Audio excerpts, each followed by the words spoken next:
मैं हूं वही मिट्टी जिस पर पहला कदम रखा तुमने, इसे मुंह से लगाया। वही आसमां जिसके नीचे बैठ के तुमने सपना सजाया। वही हूं जिसे तुम संसार के हर कोने से अपना कह के बुलाते। अरे वही अपना गोपालगंज जिसके चर्चे कर तुम कितना आघाते। मैं थामे वाली मां सिंहासनी का आशीर्वाद हूं। काम करो सर, अरे काम करो सोन मालिक होता नहीं, मालिक काम करो जल्दी काम कर दे, काम कर जल्दी मालिक का नहीं कौन कर जल्दी काम कर, मैं कॉल लगे क्या था जल्दी काम कर लगे जल्दी।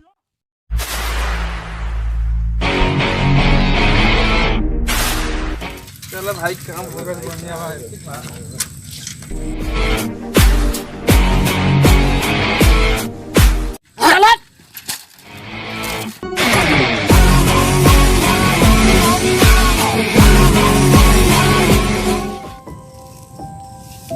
काका तभी जल्दी जल्दी भर दे में तब नहीं खाया है।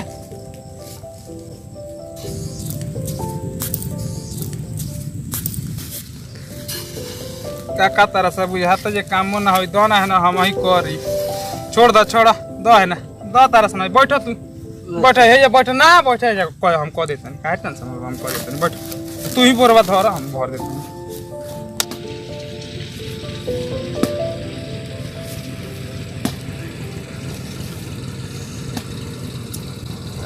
का कोई हम चलो कोनो बात आराम करो हम ये भर देते हैं सरिया ले में पहला काका हो ये जो बैठ जान लो हम आते हैं तनी पानी पी पड़ी ये पिया साल बैठ ही जाओ ए बाबूआ आ तनी जल्दी आइया काम दाता कइल नहीं के जात खाना भी नहीं खाइल। ओए का करते रे हमरा काम में आराम ना।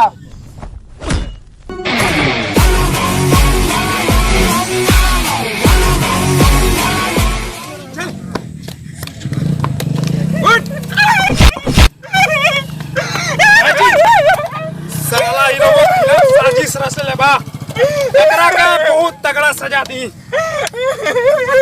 हट साला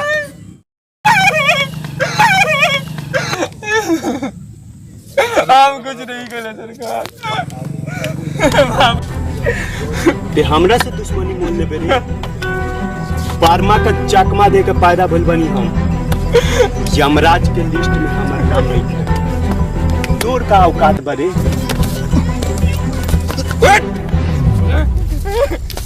पकड़ी चाकू लेके आओ लेके आओ सरकार।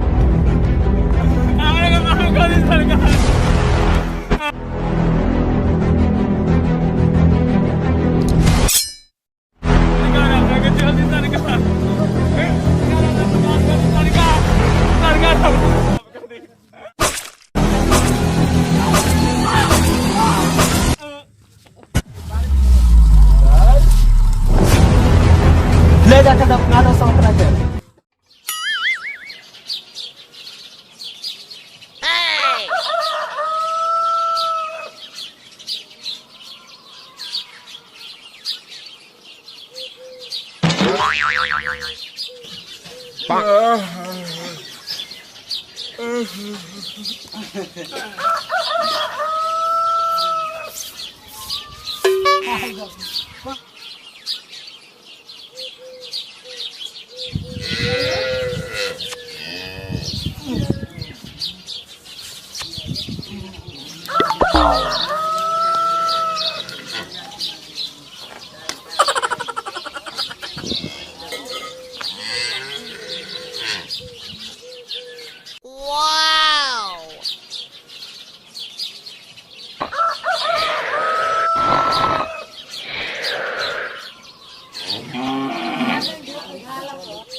रुक बेटा तोरा कब बताओ तनी बाल्टी कहाँ बरे।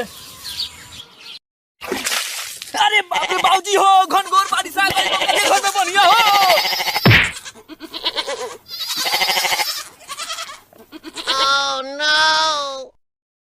बेटा कौना दुनिया में डूबल बड़े थे, तोरा ऊपर कोनो जिम्मेदारी बाकी ना बहाना पूरा गांव के नाई समाज के लोड हमरे ऊपर बा। वाह बेटा वाह, आजकल ते बड़ा मुख्यमंत्री का इलेक्शन लड़ा तारी। तू न हमारी इज्जत ना करेला, अगल बगल गांव में जाकर देखो हमार कितना इज्जत बा। हम जान रहे कि तोर कितना इज्जत बा, जने जौने गांव के लोग का हो तार बेटा हमारा हो गइल बा। जल्दी फ्रेश हो गया, खेत में काम जाओ तो का कहला हुआ जो आपको ये दे दिखाई दे रहा है और वो आपको लौकाई भी दे रहा है। अच्छा बेटा, वो खेत में काम करने वाला दिखाई दे रहा है। अच्छा बेटा तू हमारा के ना ना ना ना ना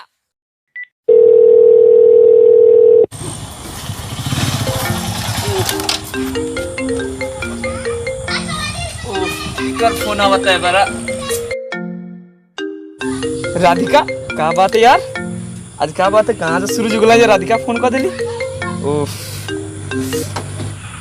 हाँ जाने मन आज मिले अब जान पिछुआरे हो रे, आज मिले अब जान पिछुआरे हो। पढ़े गईले हो गईले एक महीना मिल के मन करे रानी रोजीना। भाई तुहर रहत दुआरे कोरी है, भाई तुहर रहत दुआरे। केकरा से बात करते रे? ओ पापा चुप दम चुप, तेरा ला प्रताप का इज्जत माटी में मिला के रख दिलिस। ले जा कर बंद कर।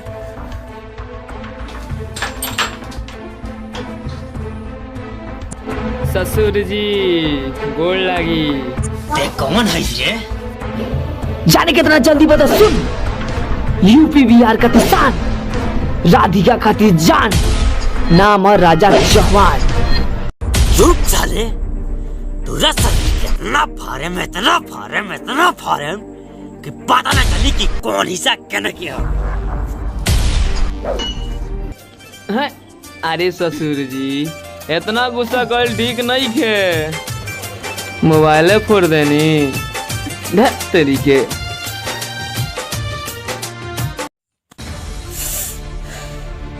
इस साला हमारा इज्जत के साथ खेलता, हम एकरा खून के साथ खेलब। ते ओकरा पर गीत के जैसे नजर रख। हमरा एगो ऐसा आदमी के तलाश हो जो ढाल बन के राजवा की खाल खींच ले। भाई जी हम एगो ऐसा आदमी के जाना तनी जो राजवा के काम तमाम कर सकता। साले देखा कबाड़े फोन लगाओ।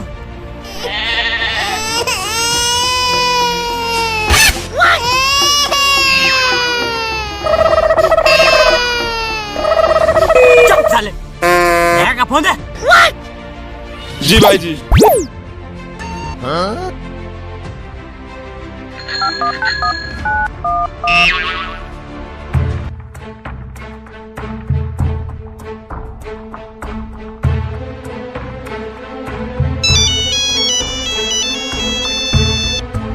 सरकार भानु प्रताप सिंह का फोन आया है।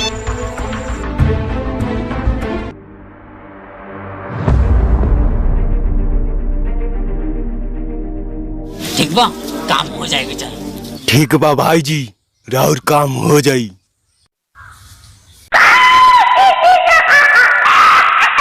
राजवा कौन है रे? पता लगाओ। सरदार हम होई राजवा। चुप साला, तोरा का कनी हो, पता लगाओ।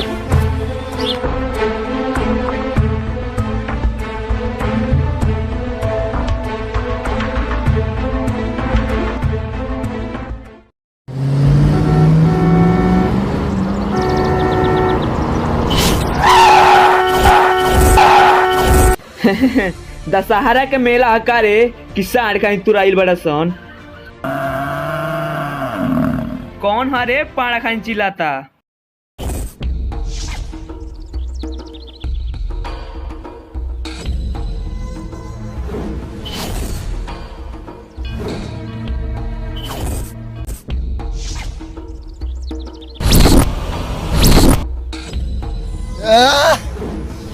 बड़ा दिन भइल मर्डर कइले, आज खुद शिकार शिकारी के हाथ में बइल। डर तो भेड़ियन से होला, लेकिन दहशत शेर के दहाड़ से होला। बहुत बोल ले सर्व खेसारिया का डायलॉग बोलता पीटा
ओ बेरी तो कुत्ता बच गई। ये बेरी काट कर लिया यासन जासन जी मालिक चल रे।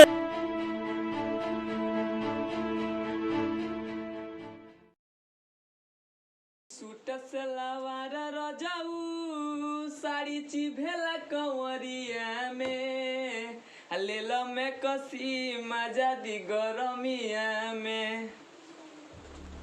अरे साला वो दिन का मार भूल गए सरकारी कि फिर आ गए सर थोड़े बड़ा सर सरदार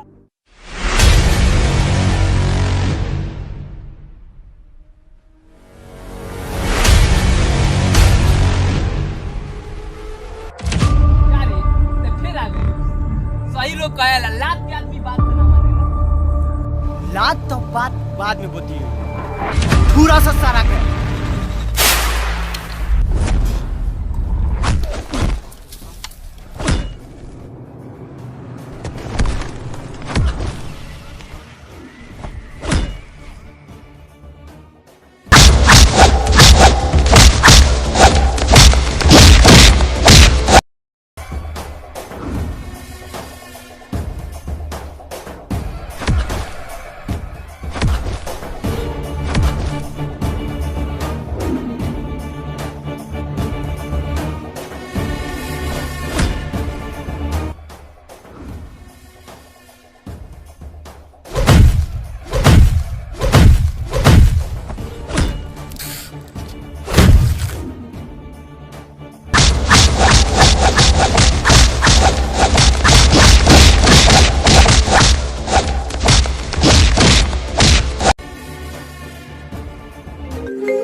हेलो हेलो अगला महीना में हमारी शादी होके वाला बा।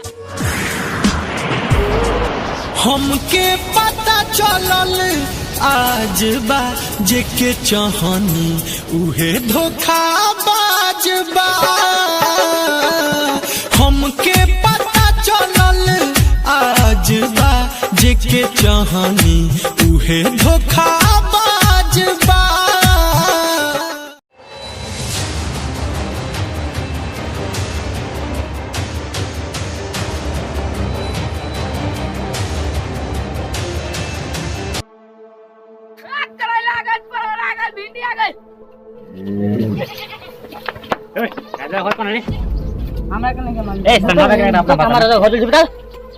सरकार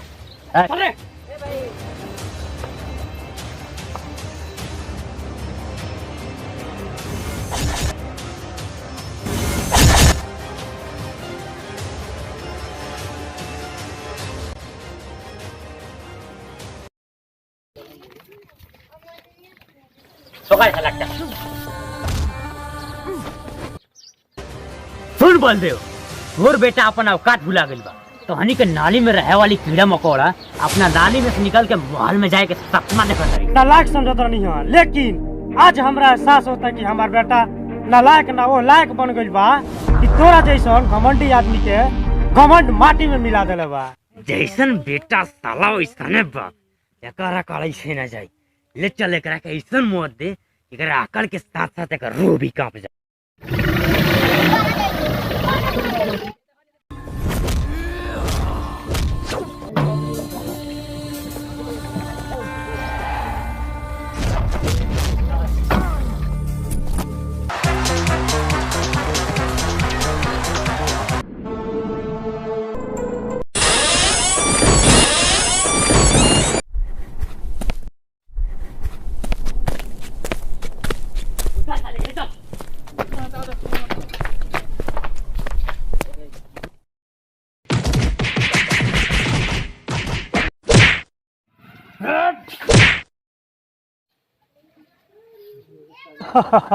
हमरा तो तहनी पर दया होता रही कि तहनी के का हो। हट साला, वो गिदड़ हमार शिकार करी। गिदड़ तो तहनी कहुआ सो, हमार बेटा शेर है शेर। एक एक बूंद के बदला ली तहनी से।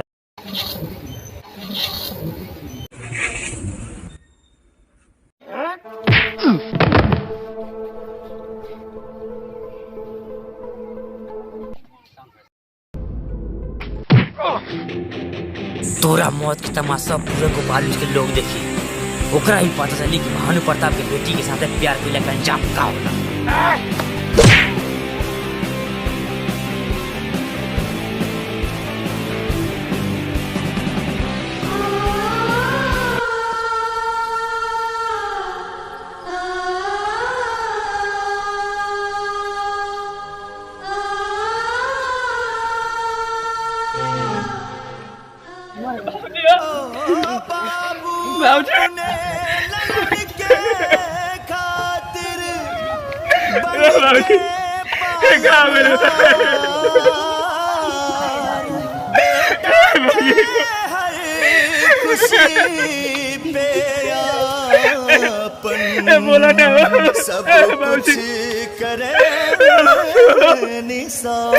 दुनिया में क्यों नहीं कहा चल गया छोड़ गया हम कहना दिखाते बाबू उठा ना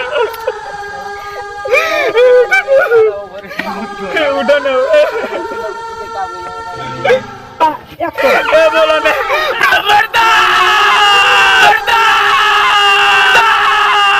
माई धरती पिताजी आसमान होला इन्हीं से सबके पहचान। माई धरती पिताजी आसमान।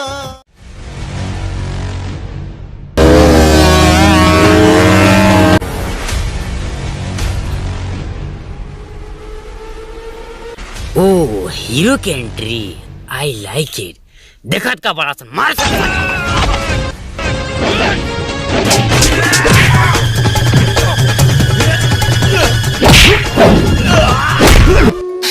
भानु प्रताप, हमारा बाबूजी से तोर कहा दुश्मनी रहे रे कि ते उनका मार देलू। अरे वो तो हमारा कभी सब कुछ रहले, माही बाप भाई बहन सब कुछ रहले रे। ते एक पल में पूरा रिश्ता खत्म कर देलो। ते अपना बाबूजी के मौत को याद है खुद बारे। और सुन, ते अपना औकात भुला गेले कि भानु प्रताप के बेटी तैयार करे के हिम्मत कैले। मोहब्बत तो लोग सब केहू करेला, मगर शादी बियाह बहुत सोच समझ के होला। जात पात ऊंच नीच अमीर गरीबी सब देखे के पड़ेला, लेकिन ये ना देखे के पड़ेला कि वो आदमी कौना साथ खुश बटे। वो क्या ना बबुआ, इक्वल डायलॉग को हम थोड़ा कम सुनते हैं। ओ अब डायलॉग नहीं, सीधे बैंड बजाएंगे, सीधे बैंड बजाएंगे।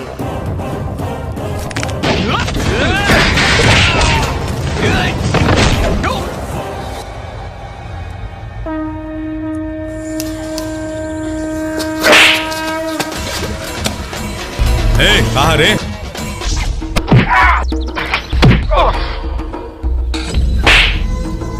साला के हाथ से थोड़ा रे, ऐसा मारता पूरे लादे चढ़ा देता है।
कौन है तू?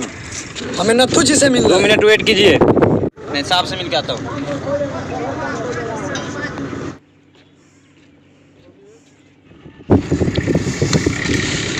सरदार रउआ से केहू मिले आइल बा। भेज दे। जी हजूर। जो चली रउआ सरदार बोले लाइन अंदर। 1 मिनट।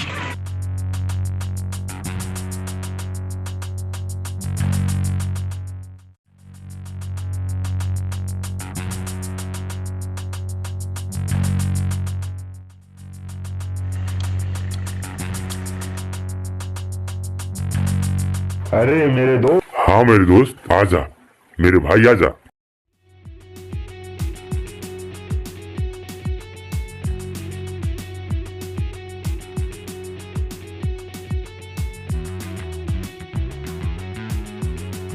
तोहरा से एगो डील बा।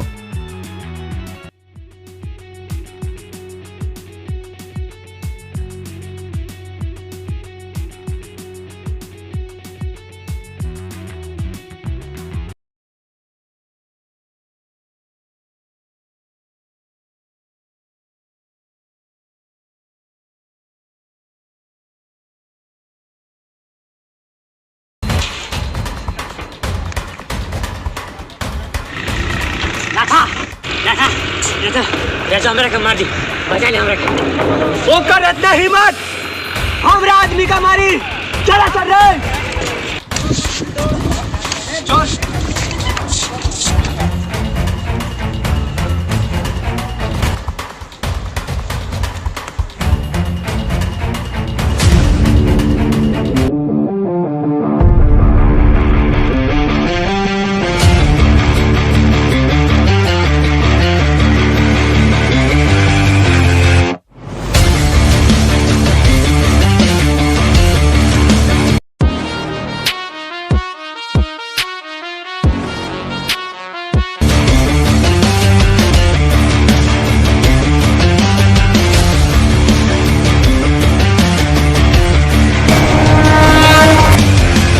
गोपालगंज में कोनो के हिम्मत नहीं है कि हमरा आदमी के मारो।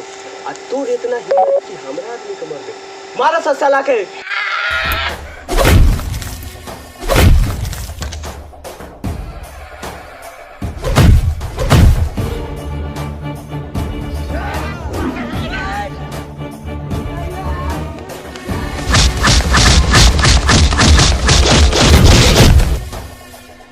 रुक हम जाता नहीं सार के देख क्या होता नहीं।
हमारा बौजी का न मरे के चाहिए।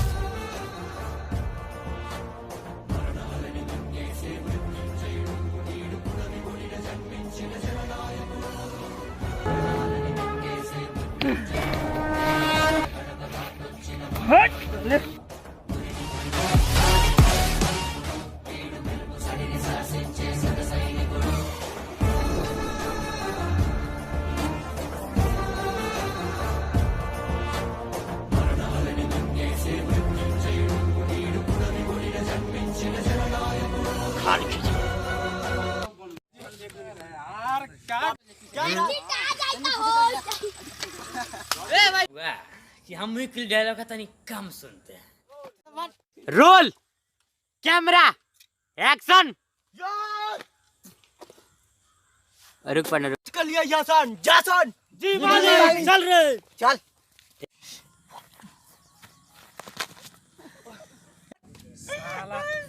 Stop stop stop stop.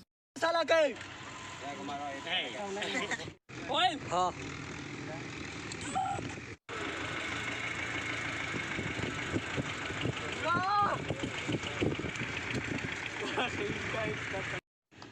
अरे भाई से क्यों मिले बा भेज दे जी आजू जो गंदा रे भूख क्या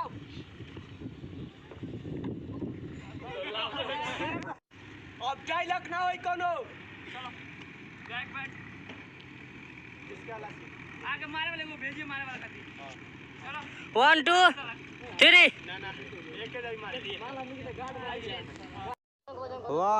2 3। अरे बाप रे बाप कितना माथा जल रहा तो मुंह आधी छुरी ना आता तेरा। अरे मायने मायने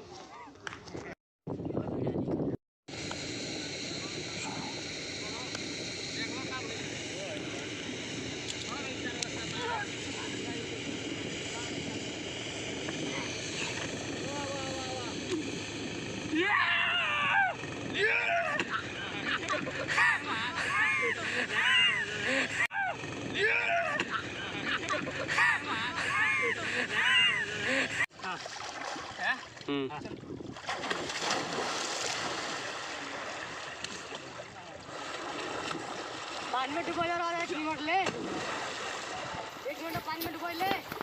उठा के ये साइड फेंका फेंका ये साइड